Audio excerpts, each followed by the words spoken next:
Hai, ketemu lagi dengan Numlajah. Kali ini kita akan bahas mengenai jaringan hewan. Jaringan hewan itu apa ya? Yuk kita lihat penjelasannya.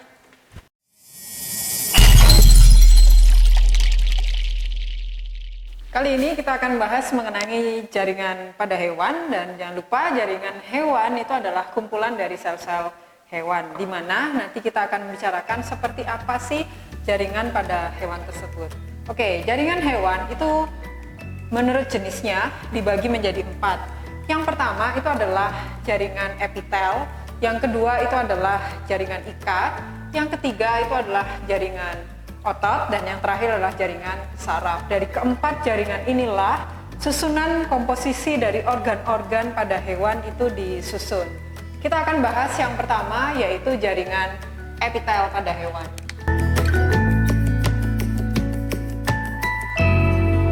Jaringan epitel ini sendiri, dia ada kata epi.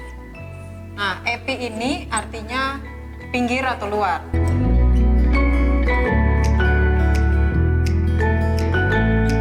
Kalau sudah ngomong epitel, epi itu adalah luar atau pinggir, maka jaringan ini yang melapisi permukaan luar dari sebuah organ. Sehingga kalau di mana-mana yang namanya melapisi berada paling luar, itu pasti fungsinya sebagai perlindungan. Jadi jaringan epitel ini adalah jaringan yang melapisi permukaan luar dari organ, dan fungsinya adalah melindungi atau proteksi. Namun kalau dibayangkan, jangan dibayangkan bahwa dia hanya melindungi bagian organ-organ yang terlihat saja. Tidak. Jaringan epitel ini juga bisa melindungi bagian dalam. Nah, misal organnya adalah bentuk tabung begini. Bagian luarnya ini isinya adalah epitel. Bagian dalamnya pun, permukaan luar dari bagian pembuluh ini pun, itu isinya adalah jaringan epitel. Bayangkan seperti pipa panjang. Nah, bagian luarnya itu jaringan epitel, bagian dalamnya pun dilapisi oleh jaringan epitel. Contohnya pada organ misalnya adalah pembuluh-pembuluh yang ada di seluruh tubuh hewan. Nah, jaringan epitel sendiri fungsinya untuk melindungi. Dia dibagi menjadi beberapa jenis. Jenis yang pertama itu disebut dengan epitel pipih.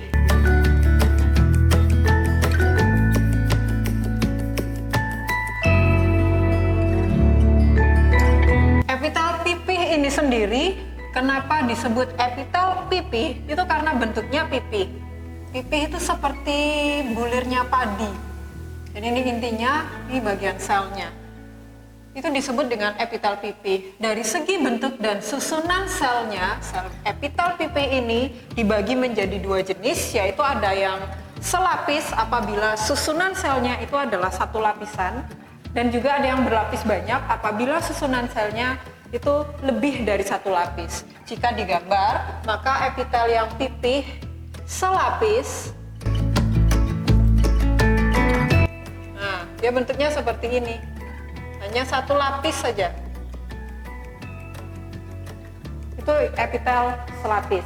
Epitel selapis ini fungsinya sama, dia juga melindungi, dan letaknya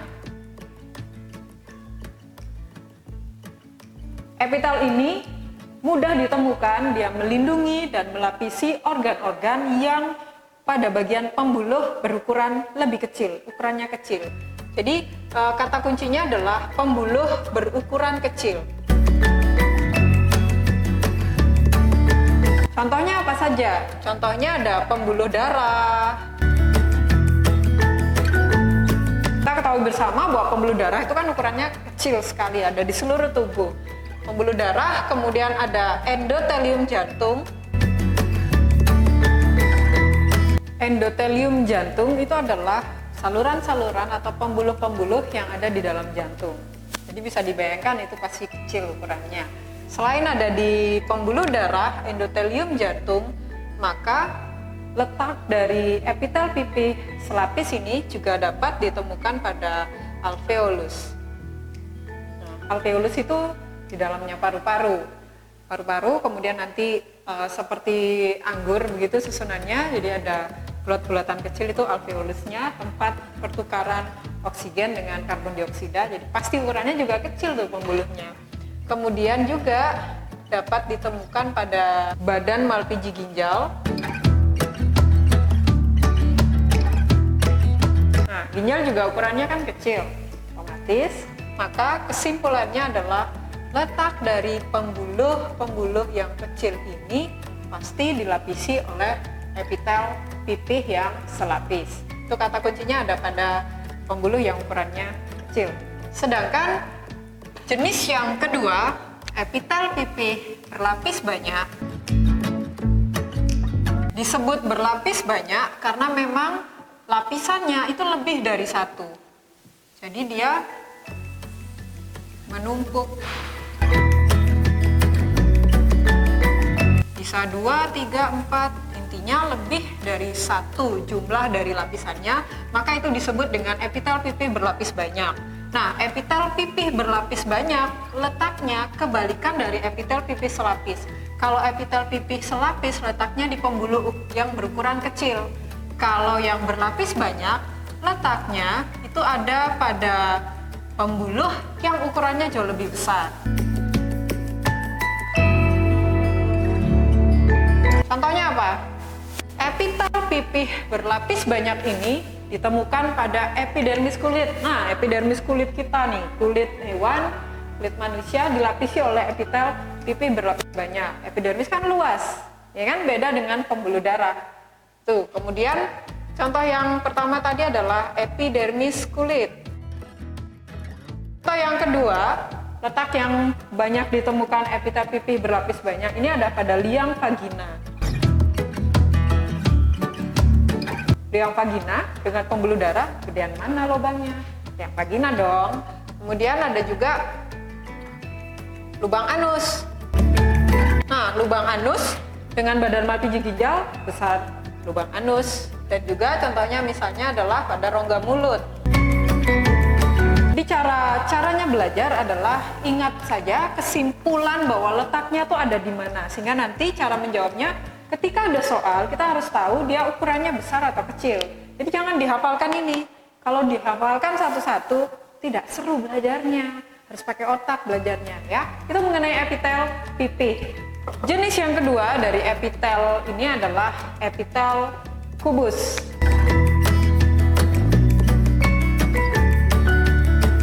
Disebut kubus karena memang susunan sel penyusun jaringan ini adalah kubus atau kuboid.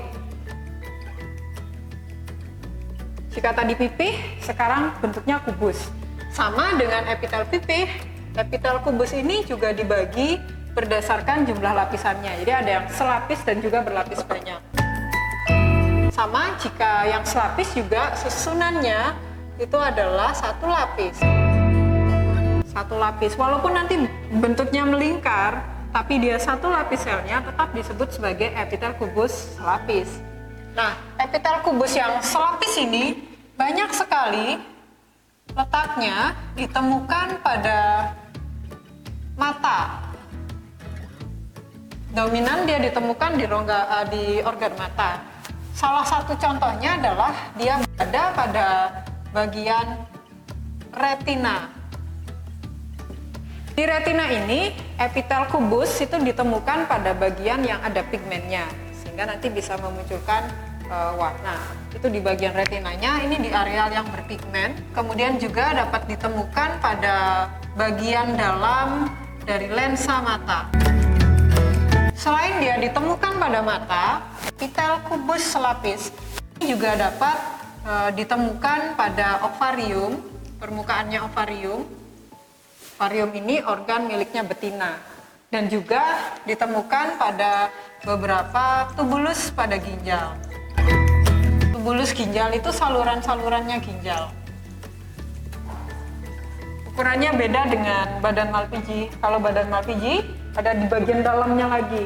Nah, terus ada saluran-saluran ginjal. Ya, nanti akan banyak dibahas mengenai ginjal itu di sistem ekskresi. Itu mengenai epitel kubus selapis. Jenis yang kedua itu adalah berlapis banyak.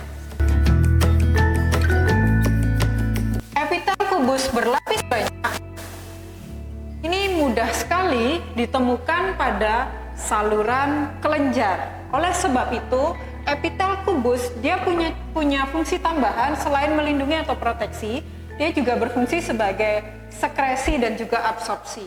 Jadi dia punya fungsi khusus. Saya tulis di sini. Yang disebut dengan sekresi itu adalah mengeluarkan kelenjar, mengeluarkan sekret. Jadi selain melindungi, dia juga dominannya nanti akan membantu dalam mengeluarkan sekret. Oleh sebab itu, epitel kubus yang berlapis banyak ini dapat ditemukan di saluran-saluran kelenjar. Sedangkan yang absorpsi itu artinya penyerapan, jadi membantu penyerapan. Sekresi ini mengeluarkan kelenjar. Sedangkan absorpsi itu penyerapan ya, dia menyerap. Nah, oleh sebab itu ditemukannya di mana tadi? Di tubulusnya ginjal, karena memang nanti beberapa fungsi dari tubulus ginjal itu juga ada yang berfungsi sebagai penyerapan. Nah, yang berlapis banyak ini, tadi seperti yang saya sampaikan bahwa dia dominannya ditemukan di saluran kelenjar.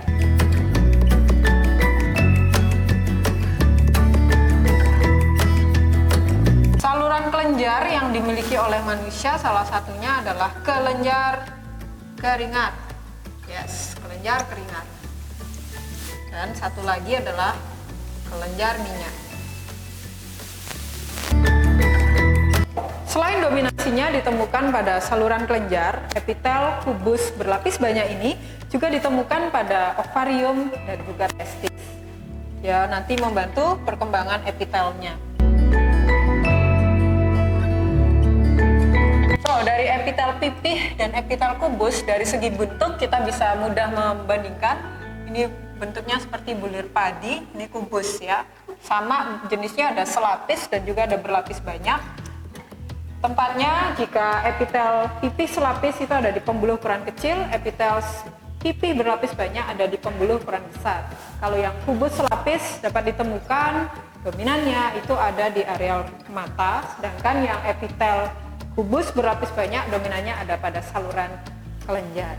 Jenis yang ketiga dari epitel ini ada epitel silindris.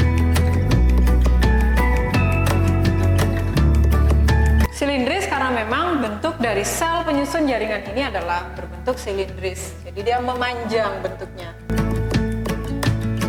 Intinya. Dan bentuknya silindris ini pun dilihat dari jenisnya berdasarkan jumlah lapisannya. Jadi ada yang epitel silindris selapis, ada yang epitel silindris berlapis banyak juga.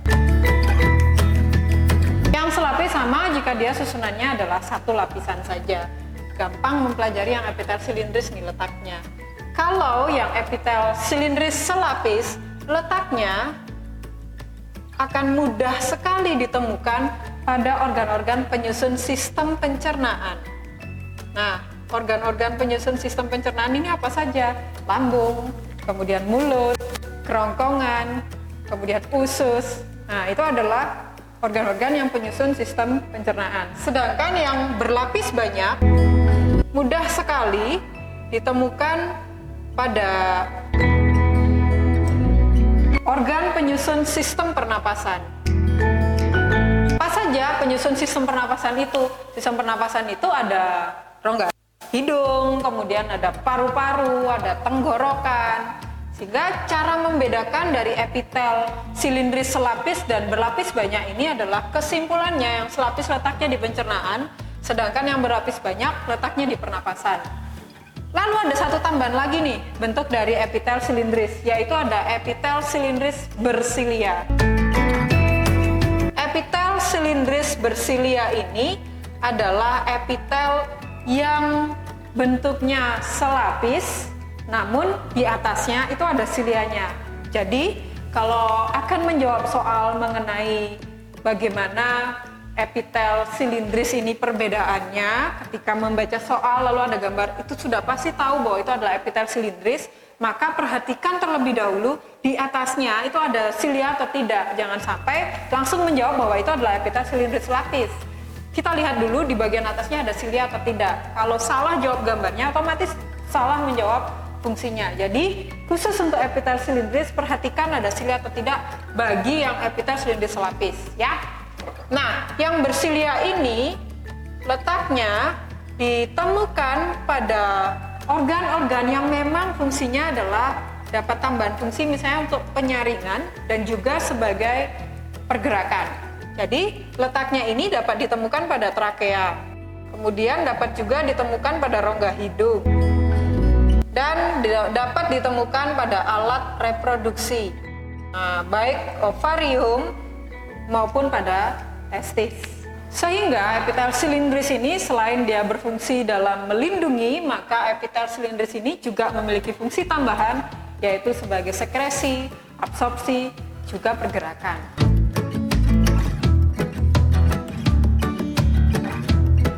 Mudah kan belajar jaringan hewan itu? Buat saya sih mudah, kalian juga pasti mudah, tonton aja terus videonya ya. Kemudian ada jenis tambahan satu lagi, itu namanya adalah epitel transisional.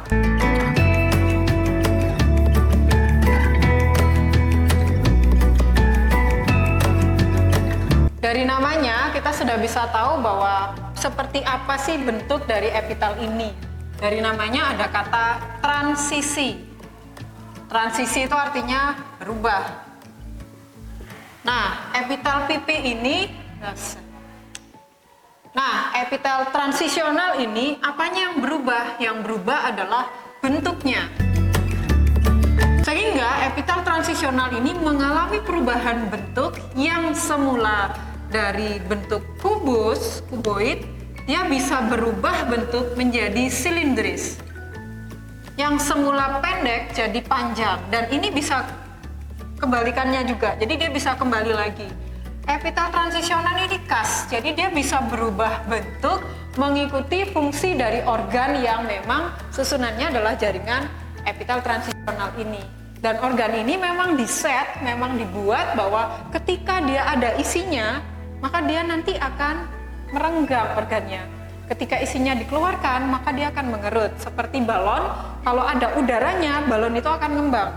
Ketika udaranya dikeluarkan, maka balon itu akan mengempis kembali. Nah, sudah bisa membayangkan itu organ apa? Epitel transisional ini khas sekali letaknya itu ditemukan pada organ-organ jalannya urin. Jalannya urin itu dari mana saja? Dari bagian dari salurannya, uretra, kemudian ada ureter, kemudian kantung kemih. Yang paling sering ditanyakan itu adalah kantung kemih atau vesika urinaria. Kenapa ciri yang paling sering mengapa letak organ yang paling sering muncul itu adalah vesika urinaria? Karena memang ini khas sekali. Ya, nama lainnya adalah kantung kemih. Kantung kemih ini menarik sekali. Ketika dia berisi urin, maka kantung kemih itu akan merenggang. Dan ketika urin sudah dikeluarkan, maka kantung kemih ini akan mengempis. Jadi ketika dia merenggang, terisi penuh oleh urin, maka jaringan epitel itu jadinya adalah silindris. Ketika urinnya sudah dibuang, maka dia akan menjadi mengempis dan susunan dari jaringannya berubah menjadi jaringan kuboid, sehingga namanya epitel transisional. Gitu. Nah, menariknya apa? Ada fakta bahwa janganlah kita sering menahan buang air kecil karena itu bisa menyebabkan vesika urinaria kita menjadi terganggu. Contohnya gini, kalau tahan buang air seni, tahan kencing sampai 4-5 jam misalnya, itu sangat bahaya ya. Jadi nanti otomatis dia akan merenggang terus. Merenggang kan? Ketika dibuang urinnya, ingin kembali lagi ke bentuk yang kuboid itu butuh waktu, sehingga menyebabkan sensasi ingin buang air kecil itu muncul terus. Padahal kita sudah buang air kecil 5 jam nih, ditahan 5 jam kemudian tuh kita buang air kecil misalnya. Nah, ketika dia mau kembali lagi ke posisi kuboidnya itu perlu waktu, sehingga otak menangkap itu penuh terus kantung kemihnya. Ngerti gak maksudnya? Yang menganggap bahwa kantung kemihnya penuh terus. Nah, ketika kita kembali ke toilet mau buang air urin di toilet, gak ada urin yang keluar, tapi rasanya ingin pipis terus. Itu karena apa? Perenggangan terus. Mau kebalik lagi butuh waktu. Orang Jawa mengatakan tuh anyang-anyangan. Bahayanya kalau ini ditahan terus, merenggang terus, terjadi peradangan, terjadi iritasi. Sangat bahaya. Jangan ditahan pipisnya. Pipis di toilet tapi ya, jangan di pohon. Well, itu yang mengenai epitel transisional. Sudah ada 4 epitel yang kita bahas. Next, kita masih bahas satu epitel lagi, yaitu epitel kelenjar. Epitel kelenjar ini fungsinya selain dia melindungi, maka dari namanya saja kelenjar, artinya dia mengeluarkan sesuatu. Mensekresi apa? Mensekresi kelenjar. Jadi fungsi tambahan adalah mampu melakukan proses sekresi di mana dia akan menghasilkan produknya itu. Nah, mana ditemukan epitel kelenjar ini? Jawabannya gampang, ya di kelenjar-kelenjar yang dimiliki oleh hewan maupun manusia. Nah, di mana aja tuh letaknya? Misalnya kelenjar keringat, ada keringat, kemudian ada minyak. Kelenjar apa lagi? Ludah, mata, dan susu. Dan kelenjar-kelenjar lain ya. Intinya adalah epitel kelenjar ini dia letaknya ada pada bagian kelenjar-kelenjar dan dia punya fungsi khusus melakukan sekresi. Menghasilkan produk-produk berupa kelenjar. Kalau dia adalah mengisi dari kelenjar keringat, maka produknya adalah keringat, begitu maksudnya. Well, dari segi bentuknya tuh jenisnya ada 2. Ada yang disebut dengan tubular dan ada yang disebut dengan alveolar. Disebut tubular itu karena bentuknya itu seperti tabung. Ya, ini nanti di dalam sini kelenjarnya disimpan. Sedangkan disebut alveolar karena bentuknya seperti vas. Jadi dia ngantung di bagian bawahnya. Kayak vas bunga. Kayak Beyonce ya.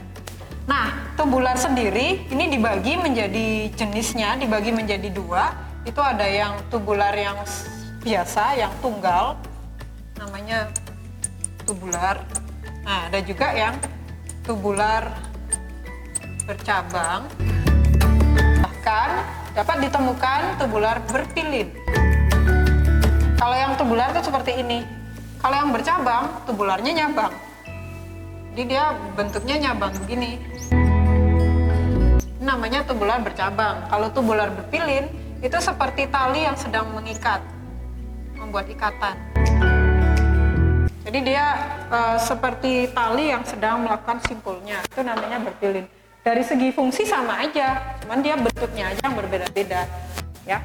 Sedangkan yang tubular ini ada tubularnya 3, tubular bercabang, tubular berpilin. Kalau alveolar itu ada alveolar, sama dia juga punya alveolar. Kalau yang bercabang gimana? Sama juga, dia cuman kembung gitu aja. Sama ya. Nah, ada juga fungsi gabungan dari keduanya nih bentuknya. Ada gabungan dari keduanya, namanya adalah epitel kelenjar tubular alveolar. Jenisnya gabungan dari kedua. So, bentuknya yang gabungan ini ya, namanya adalah alveolar, tubular alveolar.